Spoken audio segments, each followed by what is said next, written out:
안녕하세요. 손가락 복음 선계 지휘자 강사입니다. 오신 것을 진심으로 환영하며 해피 바이블을 열어가도록 하겠습니다.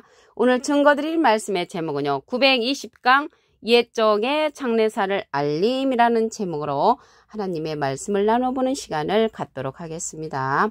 이사야 48장 3절을 보시게 되면 여호와께서 가라사대 내가 옛적의 장례사를 고하였고 내 입에서 내어 보였고 내가 후련히 그 일을 행하여 이루었느니라 라고 말씀에 기록되어 있습니다. 옛적의 장례사를 알려주었다는 거는 여기 고했다는 거가 알린 고자죠. 그럼 옛적은 창세기 때 이미 장례사 앞으로 되어질 계시록의 사건들을 알려놓았다는 것을 내용을 통하여 알 수가 있습니다. 시편 78편 2절을 보시게 되면 내가 입을 열고 비유를 베풀어서 옛 비밀한 말을 발표하리니 이는 우리가 들은 바요 아는 바요 우리 열조가 우리에게 전한 바라고 했습니다. 여기 3바가 나왔죠. 들은 바, 아는 바, 전한 바 가운데 옛 비밀한 말을 발표한다는 것입니다. 그래서 창세기 때 장례사를 이미 알려놓았다는 그러한 사건입니다. 이사야 46장 11절에 보시게 되면 내가 동방에서 독수리를 부르며 먼 나라에서 나의 모략을 이룰 사람을 부를 것이라. 내가 말하였은즉 정령 이룰 것이요 경영하였은즉 정령 행하리라. 그래서 동방에서 독수리를 부르는데 하나님의 모략을 이룰 사람이라고 했습니다. 이 하나님의 모략을 이룰 사람이 하나님께서 말씀하시기를 이 자를 통해서 정령 이룰 것이라고 했고요. 정령 하나님께서 행하신다고 했습니다. 그 앞에 기절을 보시게 되면 이사야 46장 여기 11절이잖아요. 10절에 보시게 되면 내가 종말을 처음부터 고하며 아직 이루지 아니한 일을 옛적부터 보이고 이르기를 나의 모략이 설 것이니 내가 나의 모든 기뻐하는 것을 이룬다고 말씀하셨습니다. 그래서 모든 기뻐하는 것을 누구를 통해서 이룬다고 했냐면 독수리, 동방의 독수리를 불러서 하나님의 모략을 이룰 사람이라고 했기 때문에 이 동방의 독수리를 통하여서 하나님의 모략을 이룬다는 것을 알 수가 있겠습니다. 정말 처음의 사건들을 이미 알려놓았는데 이 자를 통하여서 우리가 이제 알게 되는 역사가 있습니다. 계시록 8장 13절을 보시게 되면 내가 또 보고 들으니 공중에서 날아가는 독수리가 큰 소리로 이르되 땅에 거하는 자들에게 화가 있으리로다. 이렇게 말씀한 것을 볼 때 여기 독수리를 동방에서 불러서 하나님의 모략을 이룰 사람이라고 했는데 계시록에 가서 보니까 날아가는 독수리가 말을 한 거죠. 화가 있을 것을 예언을 했습니다. 이렇게 말씀한 것을 볼 때 예언의 사명자라는 것을 알 수가 있겠습니다. 그러면 옛적은 창세기 때잖아요. 창세기 때 보면은 그 에덴 동산에 뱀이 있었어요. 그 뱀에 관해서 보도록 하겠습니다. 창세기 3장 1절을 보시게 되면 여호와 하나님의 지으신 들짐승 중에 뱀이 가장 간교하더라. 그래서 하나님께서 지으셨는데 뱀을 지으셨죠. 뱀이 가장 간교하다라고 했습니다. 꼬불꼬불 기어다니는 그러한 뱀은 간교하지 않습니다. 가장 간교한 뱀은 사람 뱀이라는 것을 말씀을 드립니다. 이 뱀이 여자에게 물어 가로되 하나님이 참으로 너희더러 동산 모든 나무의 실과를 먹지 말라 하시더냐. 그냥 먹지 말라고 했죠. 먹지 말라고 했는데 이 뱀이 와서 여자하고 이제 대화하면서 먹어도 된다라고 이렇게 말을 합니다. 창세기 3장 4절을 보시게 되면 뱀이 여자에게 이르되 너희가 결코 죽지 아니하리라 먹어라 이렇게 말을 한 거죠. 이러한 뱀이 창세기 때 여자를 유혹했던 뱀이 예수님 당시 때도 또 출현을 했죠. 마태복음 23장 33절에 보시게 되면 뱀들아 독사의 새끼들아 너희가 어떻게 지옥의 판결을 피하겠느냐. 예수님의 반대편에 있는 자들을 가리켜서 예수님이 뱀들이라고 했고요. 독사의 새끼라고 했습니다. 그들은 여기 말씀에 보면 창세기 때 하나님이 먹지 말라라고 한 그 나무실과를 뱀은 결코 죽지 아니하니까 먹어라라고 이렇게 반대로 얘기한 자들, 하나님의 말씀을 반대로 얘기하는 비진리에 속한 자들을 가리켜서 이 뱀들이라고 했죠. 예수님 당시 때 사두개인 바리새인 율법사들, 예수님의 반대편에 섰던 자들이 계시록에 가서 이들이 다시 출현을 하는 것입니다. 계시록 12장 9절을 보시게 되면 큰 용이 내어 쫓기니 옛뱀 곧 마귀라고도 하고 사단이라고도 하는 온천을 꿰는 자로서 계시록에 다시 출현한다는 것을 말씀을 드립니다. 이 자가요 뱀인데 옛날에 창세기 때 유혹했던 뱀이 마귀라고도 했잖아요. 이러한 마귀는 사람 마귀입니다. 요한복음 6장 70절에 보시게 되면 너희 중에 한 사람은 마귀니라. 그래서 비진리를 갖고 있는 자들을 가리켜서 마귀로 상징되었다는 것을 알 수가 있고요. 계시록 20장 2절에도 보시게 되면 용을 잡으니 곧 옛뱀이요 마귀요 사단이라고 했습니다. 이러한 사단들이 창세기 때 여자를 유혹했던 그러한 뱀이 그때로 끝나지 아니하고 예수님 당시 때 또 뱀으로 독사로 출현해서 예수님을 괴롭혔던 자들, 이러한 자들이 계시록에 가서 다시 출현하여 온 천하를 꿰는 자로 출현한다는 것입니다. 다시 한번 보시면 큰 용이 내어 쫓기니 옛뱀 곧 마귀라고도 하고 사단이라고도 하는 온 천하를 꿰는 자가 다시 출현한다는 것을 말씀을 드립니다. 그러면 이 시대는요 다시 하나님께서 낙원을 에덴 동산에서는요 뱀도 있었고 유혹하는 뱀도 있었고 선악을 알게 하는 나무실과 유혹하는 그런 나무가 있었잖아요. 그런데 선악을 알게 하는 나무는 사단의 목자가 아니고 또한 독과일도 아닙니다. 창세기 3장 6절에 보시게 되면 여자가 그 나무를 본즉 먹음직도 하고 보암직도 하고 지혜롭게 할 만큼 탐스럽기도 한 나무인지라 따먹고 자기 남편에게도 줬다고 했습니다. 이렇게 창세기 때는 완전하지 못한, 옛적에는 완전하지 못한 이러한 에덴 동산이었는데 완전한 에덴 동산은 계시록 2장 7절에 가서 이루어집니다. 낙원으로서. 계시록 2장 7절 그 중간에서 보도록 하겠습니다. 이기는 그에게는 내가 하나님의 낙원에 있는 생명나무의 과실을 주워 먹게 하리라. 그래서 생명나무의 과실을 주워 먹으면 영생한다고 했죠. 근데 창세기 때는 생명나무의 과일을 주워 먹지 못하도록 하나님께서 쫓아버렸습니다. 창세기 3장 22절에 보시게 되면 여호와 하나님이 가라사대 보라 이 사람이 선악을 아는 일에 우리 중 하나같이 되었으니 그가 그 손을 들어 생명나무 실과도 따먹고 영생할까봐 쫓아버렸습니다. 그래서 그 쫓아버린 그 창세기 옛적에는 쫓아버렸죠. 불완전한 에덴 동산이었는데 계시록 2장 7절에 가서 하나님의 낙원의 생명나무를 통하여 과실을 주워 먹게 하는 그러한 역사가 일어납니다. 그래서 여기 생명나무는요 사람을 상징합니다. 예수님은 요한복음 15장 1절에 보시게 되면 내가 참 포도나무요. 예수님은 참 포도나무로 상징되어 있고요.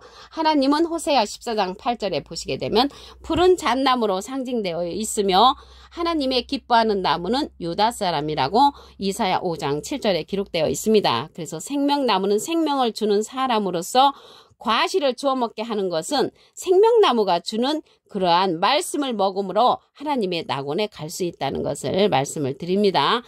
그러면 이러한 낙원에 이르려면 우리가 하나님의 모든 장래일을 알려주는 그러한 자를 만나야 되겠죠. 장래사를 알려준다고 했기 때문에 누구를 통해서 알려주냐면 요한복음 16장 13절을 보시게 되면 진리의 성령이 오시면 그가 너희를 모든 진리 가운데로 인도하시리니 그가 자유로 말하지 않고 오직 듣는 것을 말하시며 장래일을 너희에게 알리시리라. 그래서 장래일을 알려주는 진리의 성령을 통하여서 우리가 장래사를 알 수가 있다는 것을 말씀을 드리고요. 이 장래사를 알려주는 진리의 성령은 예수님께서 하나님께 부탁하여 우리에게 보낼 보혜사라고 했습니다.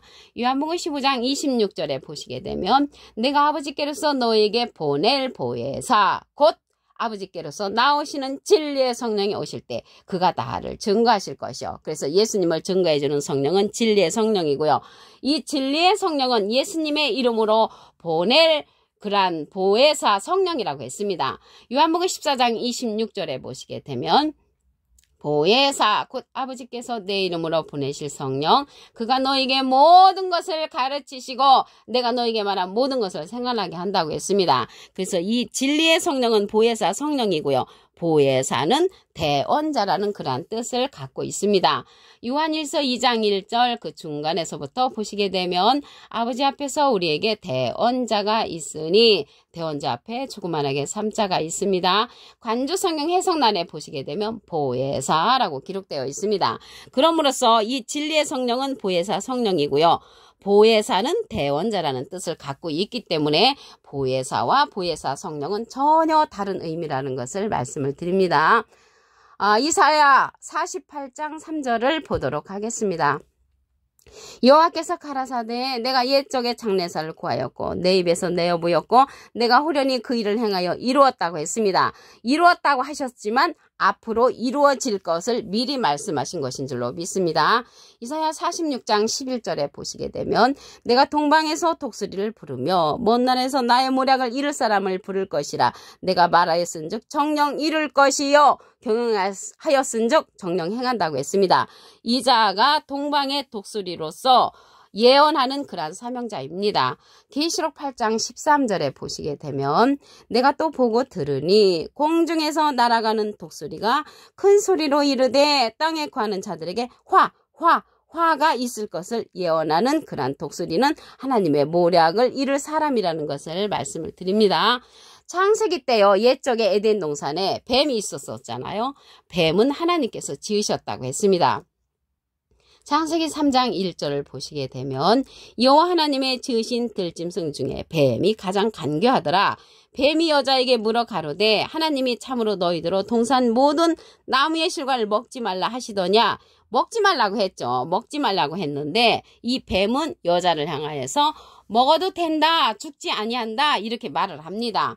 창세기 3장 4절에 보시게 되면 뱀이 여자에게 이르되 너희가 결코 죽지 아니하리라. 그래서 이러한 뱀을 누구를 가리키냐면 하나님의 말씀과 반대로 얘기하는 자들을 뱀이라고 합니다. 이러한 뱀들이 예수님 당시 때도 출현을 했죠. 마태복음 23장 33절에 보시게 되면 뱀들아 독사의 새끼들아 너희가 어떻게 지옥의 판결을 피하겠느냐. 예수님 당시 때 예수님의 반대편에 서서 이러한 뱀들이 예수님을 힘들게 했던 그러한 자들입니다.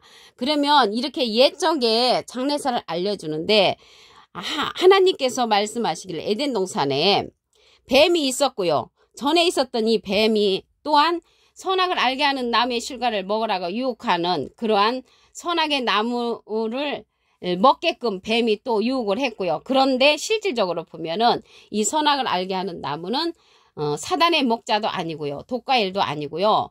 창세기 3장 6절에 보시게 되면 그 나무를 본즉 먹음직도 하고 보암직도 하고 지혜롭게 할 만큼 탐스러운 그런 나무라고 했습니다. 그래서 에덴 동산, 옛적에 있는 에덴 동산은 불완전한 에덴 동산이지만 계시록에 다시 출현하는 에덴 동산은 하나님의 낙원으로 변화됩니다. 계시록 2장 7절 그 중간에 보시게 되면 이기는 그에게는 내가 하나님의 낙원에 있는 생명나무의 과실을 주워 먹게 한다고 했습니다. 그래서 생명나무를 통하여서 하나님의 낙원에 갈 수 있다는 것을 알 수가 있겠습니다.